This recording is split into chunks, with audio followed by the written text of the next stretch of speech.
I've never. You don't want to try it before. Okay, wait, what do you have in that box, Kenny? That's the pork colon, and then that's like pork intestines. But I eat it with like these noodles. What's up, Coach? Basically. You want to try it? Okay, what do you have? Can you tell what do you have? Oh, I got like pork intestines and pork colon.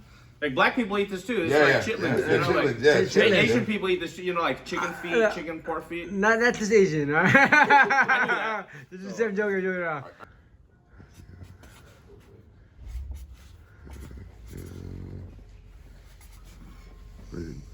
Jonathan? John, T-H-A-N, right? I think so, sir.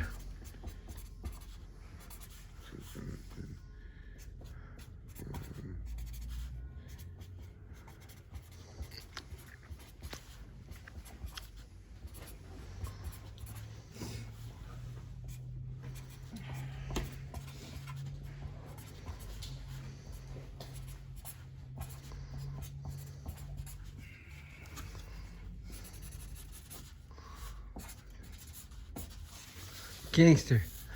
To Jonathan from Emannuel Newton, blessings, brother. Yeah, thank you, Jonathan. Thank you, Mr. Brown. Yeah, beast and gangster right here. Fist, yeah, gangster. Hey guys, how you doing? Welcome back to the episode of the Fight or Die podcast. Today we have our special guest, former Bellator Champion Emannuel Newton. Yeah, yeah! And of course, my co-host Kenny, the spaceman, quiet out. Yeah. Guys, as you guys know, Emannuel Newton and I have known each other a very long time. I wrestled junior college, and I wrestled Golden West. You wrestled for Cerritos, right? Cerritos? Yes, yeah. And look, I wasn't sure. I thought you wrestled you fought for Body Shop. You do, right? You do. Yeah, for Antonio. I was with Antonio. That's where I got my start. Well, I got mixed up. I thought you were wrestling for Sub Fighter, Tracy Hess, I was like, I mean, they're all together, we share, Yeah, that's what I heard. It was almost how you say, almost stereotyping, because if you train at the Body Shop, this is fact. Everyone's black. Is that mostly right? Yeah. So I made a assumption. Okay, Emannuel, very good wrestler. He probably trained with Body Shop, but Sub Fighter and Body Shop. You guys trained at the same facility at one time? Yes or no? Or yeah. I mean, Antonio and Tracy. They started out together, and then and then Antonio grew, and then Tracy grew, and then Tracy got with Affliction, and we've always been close, and they still help each other out and cross train with each other. So yeah. I know Tracy for a very long time. And Coach good Antonio, yeah. You guys don't know Coach Antonio McKee. He fought UFC, and he's the father of the number one contender in Bellator, the AJ McKee. Yeah, beast. Yeah, he's gangster, man. Beast. Real quick, Mr. Emannuel, can you please introduce yourself real quick? To the audience. Yeah. Emannuel Newton, former light heavyweight champion of Bellator MMA, of Gladiator Challenge back in the day, with MSC in Canada, a couple other organizations in Canada. I'm just here to talk and come to knowledge and share what I've learned over the 17 years of being a martial artist and traveling the world and seeing things from different perspectives, Can you introduce yourself as well, Kenny? I'm Kenny, the Spaceman Quatch. I never won a championship belt, but I bought one, and yesterday I ordered the 1FC belt because it looks cool, so now I got 2 belts. Even though I never won it, I'm going to walk around with that, yeah. I'm also Fight Pro Boxing, and I still compete in Jiu-Jitsu, and I need to get back into training because I haven't trained in a few weeks. Me too. And I'm your host of the Fight or Die podcast, Dan Fan, former campaign craze, Ultimate Fighter Season 12, and former UFC fighter. And let's get started with the interview today, guys. I want to say, Emannuel, can you tell us how you got started in wrestling first? Wrestling and wrestling martial arts. When you started wrestling as a kid or whatever. Yeah, well, I always was into martial arts as a kid, Ninja Turtles and stuff, But I was playing football in high school, and and it was in my senior year. that my mom passed, and my dad passed a while ago, so no more parents, right? And but that means my grades got really low, so I couldn't play for the football season. But wrestling, which one of my teachers, Coach Garrett, thank you. If it wasn't for that man, I would have never graduated high school. Donnie Garrett, appreciate you. But yeah, he was the wrestling coach, and he kept telling me, come out and wrestle all the years. I'm like, oh, no, wrestling is gay. You guys grab on each other and booty grab, and I've heard some stuff and blah, blah, blah. So over time, after my mom passed, I just said, okay, I'm sitting there on the football field. I can't play a game. I can practice, but I can't play a game. So I was like, well, this sucks. Let me try this wrestling thing out. So I went, and then wrestled and met Tito Ortiz, and then he said, hey, you want to come train at HB Ultimate? And I was like, yeah, sure. So I went over, started training with him, met Paul Herrera, love you, Paul, and then he got me my first fight in some undercard show. Back in the day, everything was underground anyways. It was actually Antonio McKee's show. No coincidence. Of course. Of course, right? Nothing is a coincidence. But yeah, so it was Antonio McKee's show, and I fought, and I won, and that's where my journey began. Ah, nice. Okay. Yeah, and when I was fighting, I used to see I meet Emmanuel all the time at the shows, the underground shows, right? Yeah. It was rough because you had to keep on the down low back in the day. So if you got invited, it's an invitation. You have to know someone to get in there. Then you buy a ticket, and you hope for God's sake the cops don't raid the place. Yeah, I've been at shows before where they're like cops, and then the promoter would be out the back door with all the money, and you'd have fighters going around looking for this promoter. And eventually everybody gets caught up, but yeah, sometimes these promoters would get away with a lot of money, just for not pay anybody, but so those shows were always sketchy. You always wanted to be one of the first fights. Hey, put me up. You always wanted to make sure that, you got your pay, give me half now at least. And other than that, because you never know, the promoter might just take off and then you're getting a ticket. check this out. No, true story. Probably one of my last, I don't want to call him out, but he probably doesn't do this podcast anyways. Gladiator Challenge. Check the Gladiator Challenge. My last fight for Gladiator Challenge. I sold tickets, and when I sold tickets, I get money for it, right? Mm-hmm. So I had a deal with the promoter at the time. I sold tickets. You don't need to pay. I sold tickets. I just take half. That's it. It's easy. And check this out. No. I think he paid me, so I had to give him ticket money. So after you sell ticket, you give ticket money, or maybe something like. Anyway, I had to give him his half of the ticket sales. After I fought, I fought in LA Convention Center, Gladiator Challenge, and after the fight, I went to look for him to give him his half of the money. Guess what? Took off, man. Yeah. Because I bet you everybody else was looking for him to get paid. Yeah. He run away, so I think he didn't want to pay nobody, but I was looking for him so I could give him his half of the money. Hey, at least you got paid. I got paid. Yeah, I fought for Gladiator Challenge too, and then I was training hard for 4 months, and when I showed up, the guy I was supposed to fight, he didn't even show up, so I had to fight some other dude that was a bigger weight class. I ended up winning anyway. I won by armbar, and I fought for them again another time, and my opponent didn't show up, and so I had to fight a guy that recently fought. The promoter paid him like an extra $300 to fight me. So I won both times, but it was pretty shady. See, for people watching, man, you don't know the grind. Not everybody starts out the UFC. Not everyone starts out the big promotion. It's a grind, man. You start from the bottom. This is what it's like at the bottom. Like, you go for a show, sometimes the fighter that you're supposed to fight is not even there. You pick somebody else out of the audience to fight you. Heard that. It's ghetto, man. It's ghetto. Fighting's rough, man. Fighting's not that much money either. And you fight, you get hurt, it's not that much money. And underground. So, early 2000, you fought early days, right? Yeah. Underground. 2002? Yeah. I fought, my first fight was 2000. So check this out. Back in the day, now you fight. If you get hurt, you have insurance, the promotion. If you get hurt, you take to the hospital.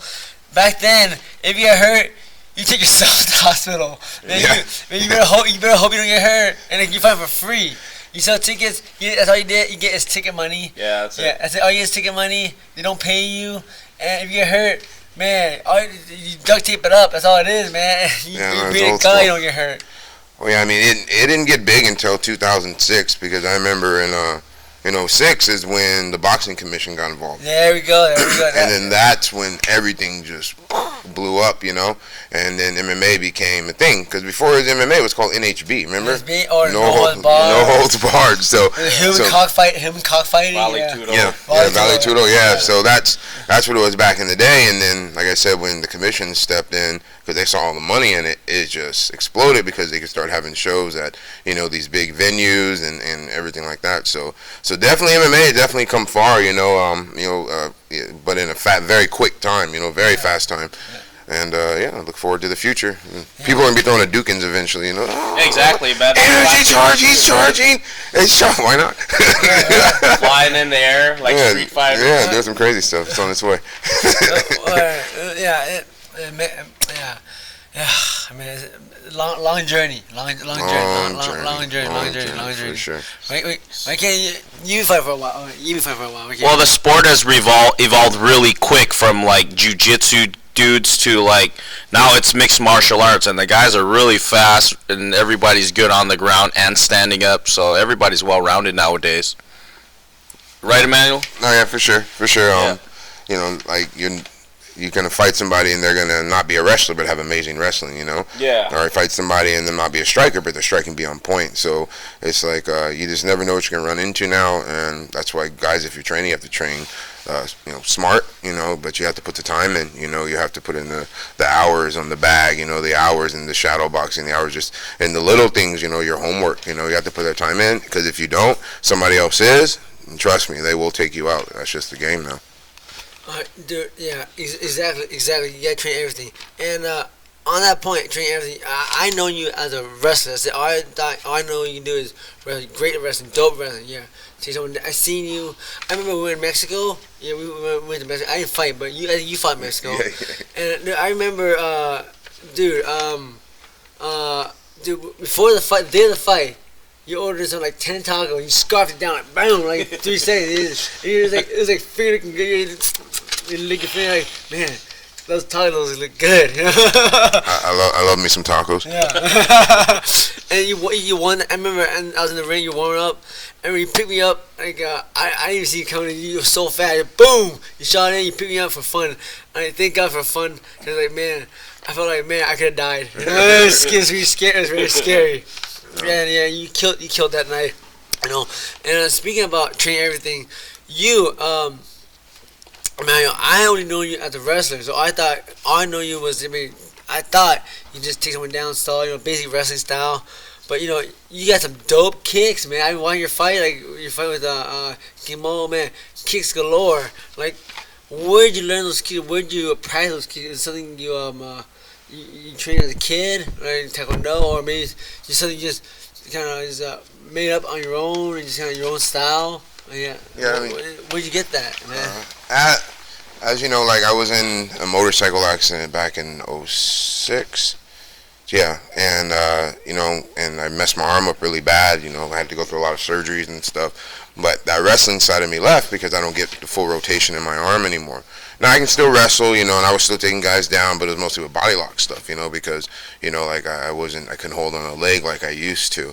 So I was like, okay, well, I can't depend on my wrestling anymore to just take guys down and do it. So, I have to evolve in my striking. So I had a trainer of mine, Robert Dremel, No Wimps. I don't know if you remember No Wimps guy. No Wimps, No Wimps, right? Him, right? So No Wimps was a clothing brand back in the day. That's how we got sponsored. That's how we made money, extra money. No Wimps. No Wimps, right? So so he, but he was good at taekwondo, good at wrestling. He's good at martial artist, So he started showing me some stuff. He was like, hey, why don't you start throwing kicks like this and start doing things like this?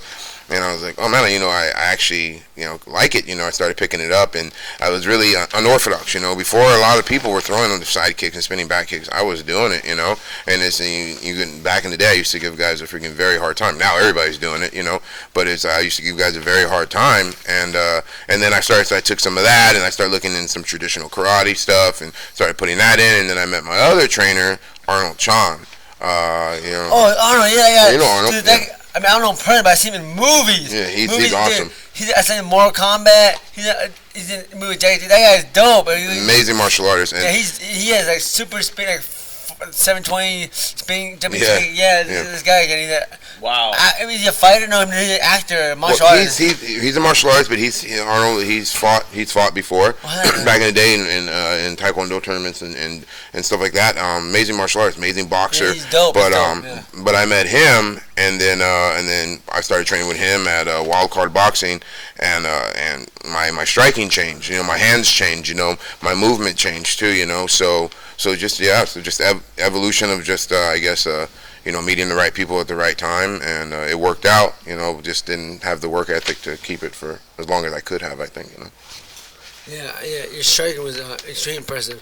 Talk about that. When the very first time I saw your striking, come about was the fight with King Mo. Like, tell me about how that fight came about. To me, I think that fight was probably your biggest fight. Would you say so? You think? He probably one of the higher. I fought in Japan. I was in the Zenkoku featherweight tournament, and he was the main event. And he just smashed. He fought the guy in his weight class, King of Pancrase. He just smashed that guy. I think it was a decision, but he murdered him for 3 rounds. And then Side note, I saw him and Danny Cormier sparring, aka back in the day. I'm not gonna say what happened. All I'm gonna say is this: there is levels to this. Oh yeah, That's all I'm gonna say. For sure. I was breathless, speechless. I couldn't believe it. Wow, this guy. That's all I'm gonna say. I'll tell you that off camera, but I couldn't believe what I was watching. This is crazy.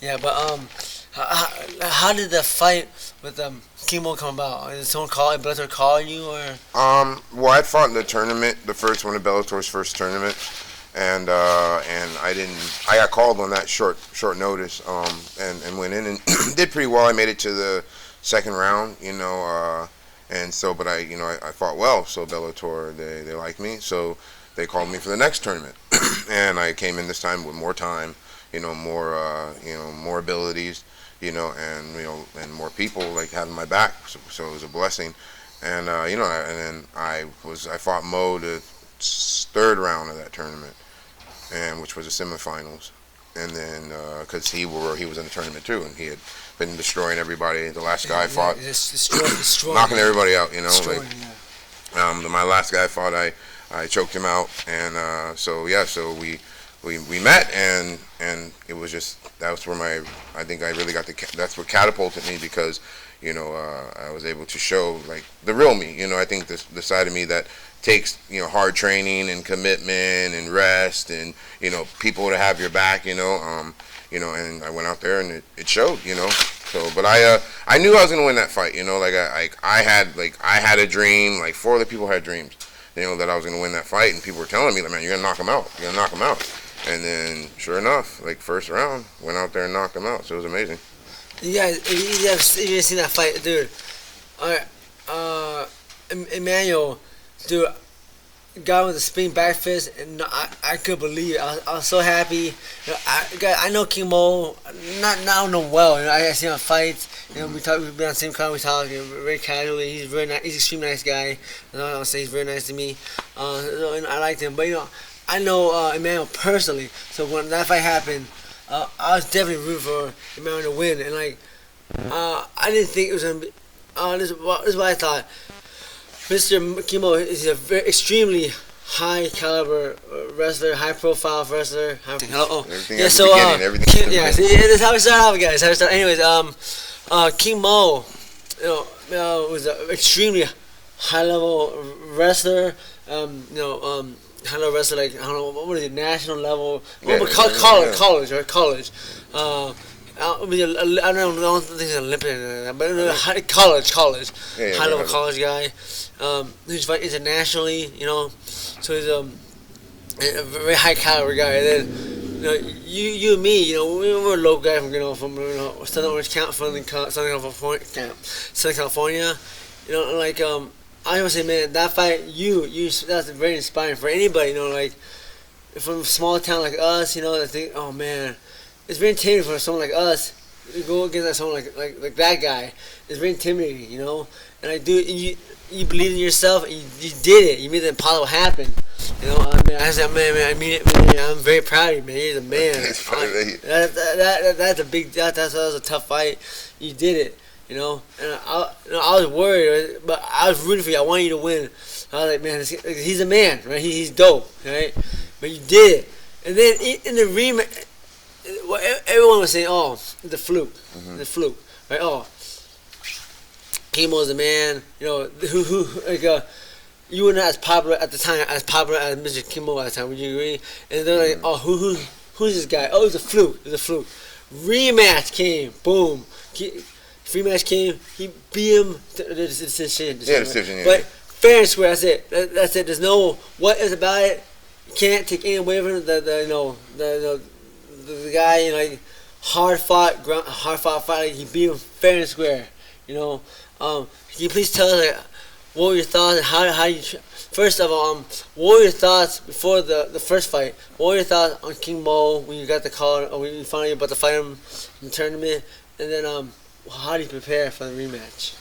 I mean, on the first fight, I was believing. I was really believing in myself. I was believing in my camp and in my trainers. You know, I just saw everything was coming together. So it was just that was just meant to happen. You know, as a second fight too that was meant to happen too, because even the night before that fight, I was wilding out, you know, partying and doing what I wanted to do. Oh yeah, so it was like, I shouldn't, like, really, like, I wasn't worthy to win that fight, but I won that fight because it was my time, you know. Yeah, that's dope. You know, it was my season, you know, like, and I saw time I wanted to knock him out again when I hit him with a head kick.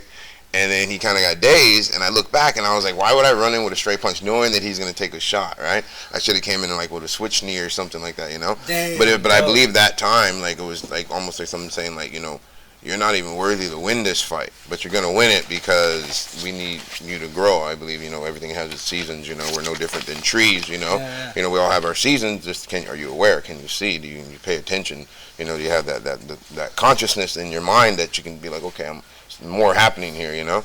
So yeah, I just Emannuel, the philosopher, man. That's dope. That's dope. I mean, that's what makes reality. Oh, shit.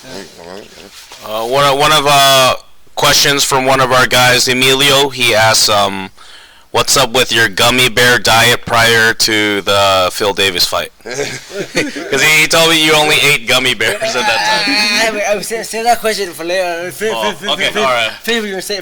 Sorry, yeah. Finish your thing about your fight, the second rematch. How did you prepare for the without chemo, and how did you prepare for the rematch? Yeah, I mean, and in the rematch, I just, you know, I was already putting the work in. I kind of had the system down, you know, that worked for me. But also, you know, like, I had, like, right before the first fight, having the dreams and stuff of the knockout and all that stuff. So it kind of made me, I guess, cocky. So I didn't train as hard as I should have. But I had all the resources. So thank God for that, you know. But like I said, I was out freaking partying the night before. What? You know, so it's like, so that just goes to show that I, you know, so when I did start, you know, losing, you know, or I started losing, I was like, okay, like, I'm worthy of this because of the things that I did in the past. Like, I didn't freaking deserve any of that, so why should I be upset about losing? But in the second rematch, yeah, it was still my time, you know. I had to become champion, you know. That was in the stars, you know, and yeah. That's dope. Like, when you say party, like just going drinking. I was, you know, drinking wine, you know, like, you know. Not I start cocaine. No. I've never been that kind of, like, I was a drinker and a smoker, you know. I like to drink. Smoke? Yeah, I mean that's. Smoke. We think like something. I love to smoke crack. Crack is what I like to do. No. Think you smoke? No, cigarette? No. I mean, I smoke crack. But no, like, I mean, I'm just, you know, doing almost like drinking wine, and I mean, I couldn't smoke because I knew I was I get tested, but, you know, drinking wine, you know, and just, like, you know, doing other stuff, you know. That is dope. You still won, man, and I thought, not more convincing because the first time you knocked him out, but you won, you beat him convincingly in the second round, match. It's like, There's no what is about it. If you want or not, you beat him every round, fair and square. Oh yeah, it was. Like I said, it was my time, and it was cool for me too because I got to see that. Like it wasn't just like because the first fight, he didn't even shoot a takedown, because I think he just maybe he was cocky and maybe he was so confident in his striking, and he went there with me, which was fine because prior to I just started training with Arnold. Prior to that fight, like maybe like 2 months before that fight, I was with Arnold. So I came in there a whole different fighter than even my fight before that one, So whatever film he had to watch, he was like, I'm gonna knock this fool out. And I was like, literally, I've been training my boxing like crazy, And so yeah, and the spinning back fist was just, it was its time to be released. No, seriously. Before that, back in our Jay-Z days, in small circuits, I used to just take guys down and smash them, right? Yeah. I depended on my wrestling. Yeah, this is old, so way before Bellator, like Gladiator Challenge days. That's why take it down, smash him, guy dies. But so that's what I was expecting. I was saying, okay, if this guy's a dope wrestler, and you're a dope wrestler, but he's more. Yeah, it's higher caliber for sure. On paper. When you actually do it, fighting is different. When you actually do it, it's different. On paper, his credentials are high. Like way higher than DC, right? Yeah, way higher. Way higher.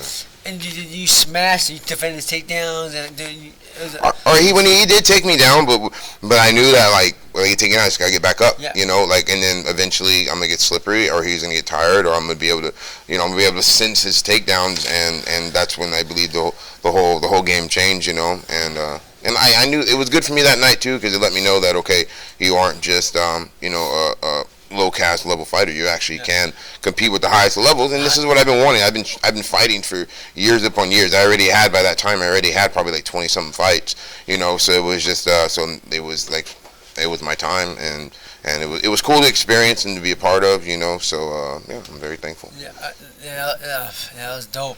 Now you're saying the spin back fist. Now, did you train that? And like, I mean, of course you train it prior, but like, how did you train it? The spin back fist? I never did a spin back fist in my life. Like, you knock that guy out. So are you knocking guys out in practice with that spin back fist? Like, or is it something you made up, or is it something you and Arnold came up with, or what made you think? Okay, I want to spin. Even for me, if I was you, I would have done a spin back fist against someone like high level, high caliber, high profile as King Mo. I'd be too scared. I just want to do spawn brawl, but. If I seen back fist and like, dude, it landed. Like, did you how you pass that? Did you pass that, or what made you believe in that spin back fist? I just started. I really just kind of put it together. Like, I think I'd seen like some kickboxers, and I was like, okay, and I was like, oh, that looks cool, So I started like training it and like kind of throwing it on my own, and then I started landing it like in practice. Shoney Carter. Yeah, like landed it in freaking practice, and I was like, all right, so Shoney, yes, I forgot Shoney Carter did. Shoney Carter, man. Yeah. Matt Serra, yeah. So I was so I just started like throwing in practice, and then started landing it. So then I came together with Arnold, and then he just perfected it, and they set it up for me throwing it from both sides and stuff. So. And then I went out there and it was golden. Yeah, it was. Dude, I'm serious. Yeah, you guys have a chance to YouTube that or go MMA Core. Yeah, I love MMA Core because like, you see all the free fights on MMA Core. Yeah, that setup to the spin back fist was amazing. It was. And if it hit him and knocked out, when that landed, I was so happy. Dude, he did it. He did. He's the Bellator Champion. Like, wow. Kenny a fighter. You're a fighter. It is hard to be a champion, and to be a champion among other high-level elite fighters. It is hard. Okay, right? It's almost impossible.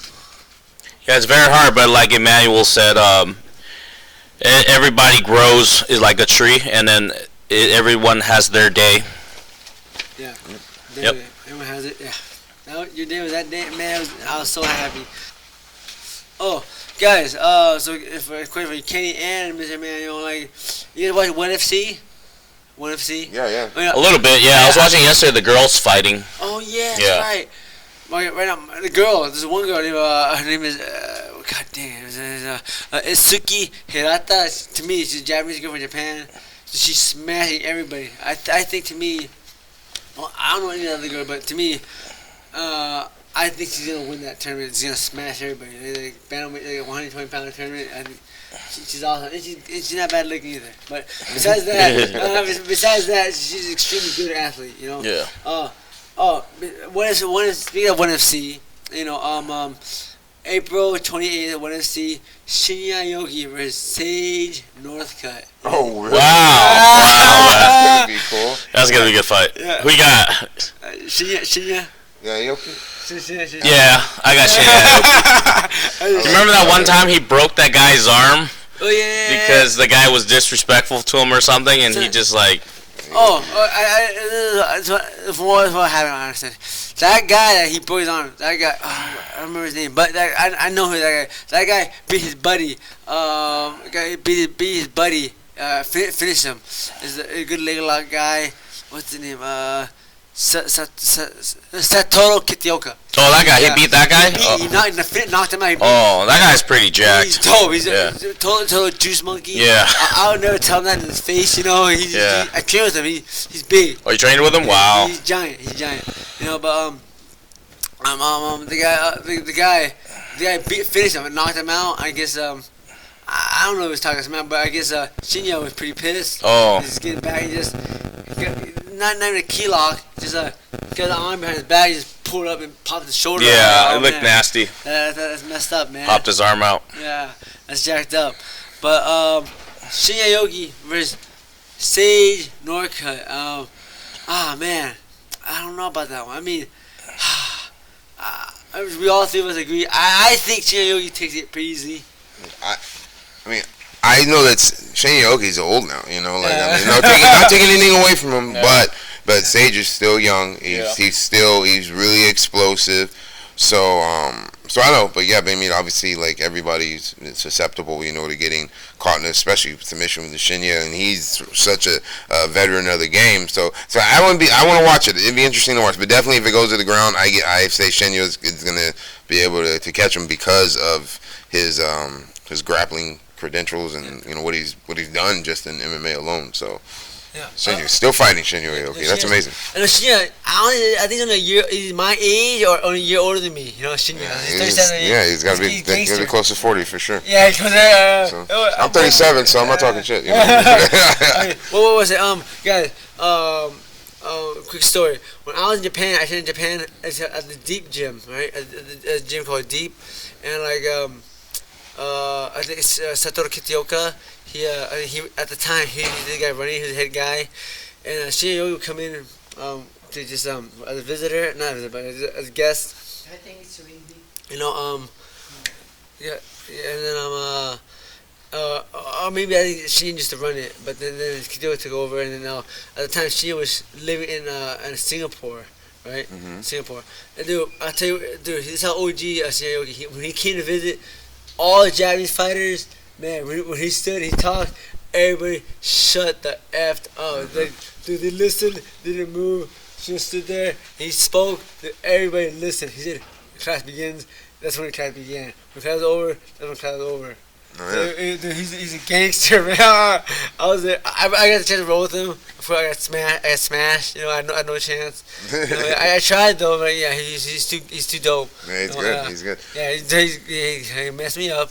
You know, but yeah, man, Sage, he's pretty jacked. You know, I like it. I see he's a nice guy. Awesome, you know, but man, I wish him the best. You know. I mean, it'd be interesting. I'll definitely be watching. So yeah, for sure. Sage Northcutt. Yeah, Sage Northcutt. Oh, what time? Oh, guys, guess what? It's time for some fan questions. Yeah, fan questions. Yeah, fan questions. Yeah, that's it. What we got? First one by David Lee, one of my students. What was your most memorable fight and why? Oh man. You know, really be honest with you, this fight that was for a championship in MSC in Canada. Mark Pavlich, hello. You know, Canadian owner of MSC. But I fought Roger Hollett, the Hulk, and that guy was a monster, knocking everybody out. He fought in UFC too. He did okay, and then but they, you know, time catches up with everybody too. But yeah, I mean, but that fight was very I don't know, like, I mean, obviously the Mo fight too and all, but that fight in Canada, like, it really sticks out to me because he hit me good, like, and like he had hit me and I'd never been hit like that before, like in a fight, you know, where like I was like everything was shaking. There were like 3 of them, and I've been hit quite a few times, but it was something different in that punch. You know, I'm surprised it didn't knock me out. But but that fight was it was great because it showed me that I had heart, you know, and I'd always been able to fight and push forward. And the majority of my fights, especially in the beginning, went to decision. I just like grinded guys out. But that fight was memorable for me just because of the I don't know, the energy behind it, the experience behind it. So yeah, that one. Roger Hollett. Hope you're doing well, sir. All right. Thank you. Roger Hollett. David Leal, the Roger Hollett fight. Okay. Question 2. Fan question by Mr. Kaiser. Was the spinning back fist something you trained for specifically for the King Bull fight, or was something that's always in your arsenal? Like I said, I probably picked the spinning back fist up maybe I'd say maybe 6 months, 7 months before fighting Mo, and then I just started throwing it in practice, and it started landing, and then like I said, and then I met Arnold Chan, and then he perfected it, and then we went out there and we threw it, and I've had 2 knockouts with it now, so yeah. 2 knockouts? Yeah. That's like a movie. Maybe we gotta start training. Just be breakfast. Oh man, that's funny. Just be breakfast and boxing. I think that's illegal. You can't do you can't do regular boxing. But in bare knuckle boxing, you can bare knuckle? I think so. Well, I'm not sure. I haven't seen my throat yet. I don't know, but man. Maybe I should fight bare knuckle and try. Yeah, you down to fight bare knuckle boxing? I don't know, man. That's brutal. Like I see. Dude, yeah, it's brutal. That's brutal. Like if I were to get just feel like a piece of meat hanging off my face, I'd be like, okay, I'm done. Hey, I don't want to see my skull. I don't want to. It's just different, you know. Because I've been watching, they be getting their skin torn and ripped. And granted, MMA, you know, you get hit with a good elbow, you're gonna be split open, but it's all clean and neat and just it's oh man, I'm bleeding. So it's boom, I'm bleeding. Oh, my fist exploded. I don't take anything away from them, and I'm not saying that I never will, because but I'm just saying it looks really brutal. Dude, yeah, those guys, they called me, they messaged me, and, "Damn, are you ready for bare knuckle boxing?" And I'm like, no.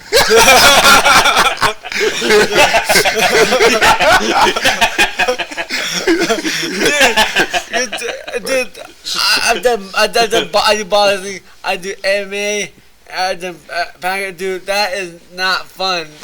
Dude, those guys always break their hands, man. Yeah. It's worse than pro Muay Thai. Yeah. Would you say? Oh no, pro Muay Thai, they have gloves. They have.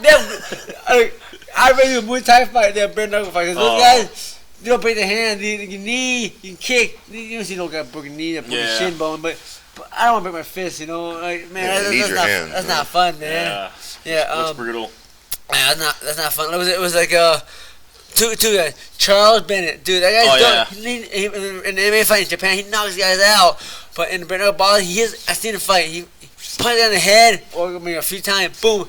He breaks his hand in the fight. Mm-hmm. He doesn't even finish the fight, you know? Dude, that's crazy. Oh, heads are hard, especially hit somebody on the forehead. Yeah. So I say when you're fighting, just tuck your chin. You can take punches here all day long. Yeah. Dude, your head is to protect your brain. Your skull is to protect your brain. Dude, that thing's hard, man. Man, your head beats the fist every time, you know? Oh, man. Another guy, Dat Nguyen. He's a professional boxer fighting in Bellator boxing. He's a champion now. He's a champion. Even that guy, I saw that guy. He fought wasn't it Bedford? Johnny Bedford. Johnny Bedford, yeah. At a fight, his hands were swollen. Yeah, his hands were super swollen after the fight. Yeah, I don't know if he broke them, but dude, it cannot feel. I've almost 40 MMA fights. My hands never ever looked like that. Never. Me neither. Kenny, nah, man, dude. I fought over the world. I've never had my hands look like that. You know that's not fun. You know that's not fun. And those guys, when I'm told, I was talking to Leonard. And Leonard told me that he recommended me to fight for them, and they paid well. He's saying he gets paid this much for his first fight, and he got paid more this fight, next fight, after that he got paid more and more. Every time he wins, he's paid more and more. Starting off, he always paid a lot, and that sounds very enticing. And I'm like, I'm like, nah, I don't know that. And I like my face. And I don't. Those forearm gloves. It makes it to me. Your forearm gloves on your fist, you get hit by your bare knuckles. It's like a knife, man. Like, yeah, I don't want to. It's not worth it, man. I have a job. I have an academy. I don't need the money that bad, you know. Yeah, for sure. Especially some people have really big fists and sharp knuckles. Like, Yeah. And I'd be like, if I'm standing weighing in with somebody and I'm like, look at their hands and I see, I'm like, I'm good, bro. Like, you see this guy's hands? What is he gonna do to my face? Like, I have these little baby hands. Look, they're like the hands of like a young child, you know. So what am I gonna do against this guy with a freaking tomahawk for a hand? I'm good, bro. Dude. So like, do you see that? Like, for me, like, there's another reason why I don't street fight. You know, if a guy goes, hey, yeah, I got a problem. You want to start a fight with me? Hey man, it's cool, man. I'm just going home, bro. You know what? You win. Just tell your friend whatever you want. Maybe I say, hey, this guy beat me up. It's cool. I don't want to fight. I do not want to fight you. No bare knuckle boxing. Please no. And especially for free. If I'm fight bare knuckle boxing, if I'm fight someone bare knuckle, I at least get paid for it. But on the street, bare knuckle, forget. I don't want to fight you, man. Yeah, Nobody take do you it. down on the street. No, for free. Kenny here, he has guys that fight bare knuckle. No, he had guys that fight bare knuckle for free, right? Yeah, is that what it is?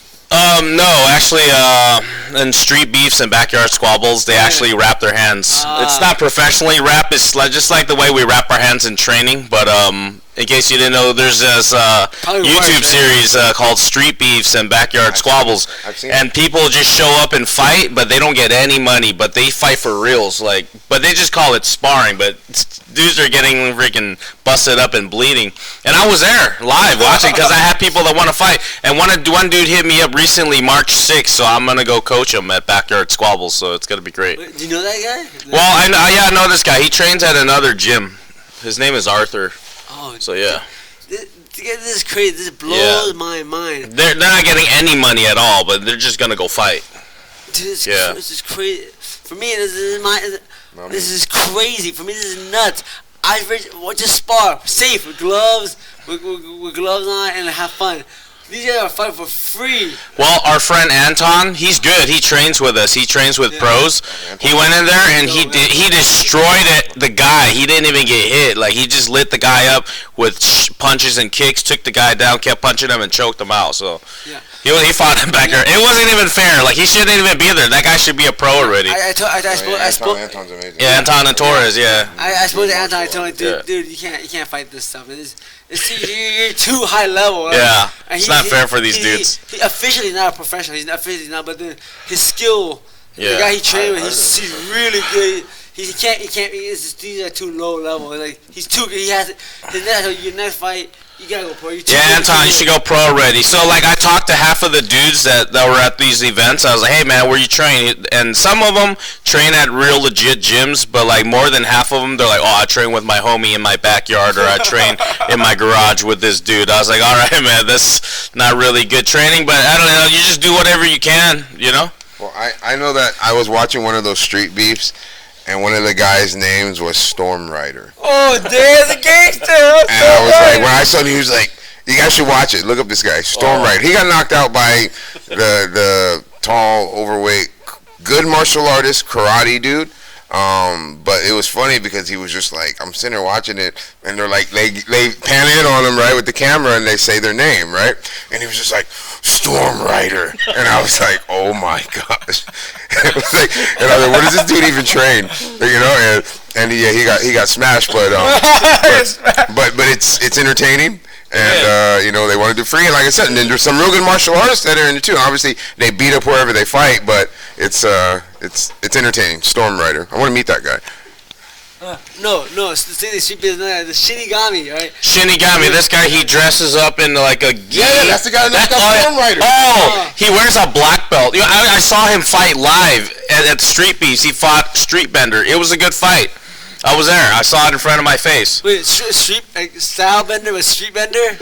Yeah, Shinigami. He's famous now. He's one of the refs for Street Beefs now. Yeah, he's an actual martial artist. Yeah, he trains jiu-jitsu and karate. Yeah, he looks legit. Yeah.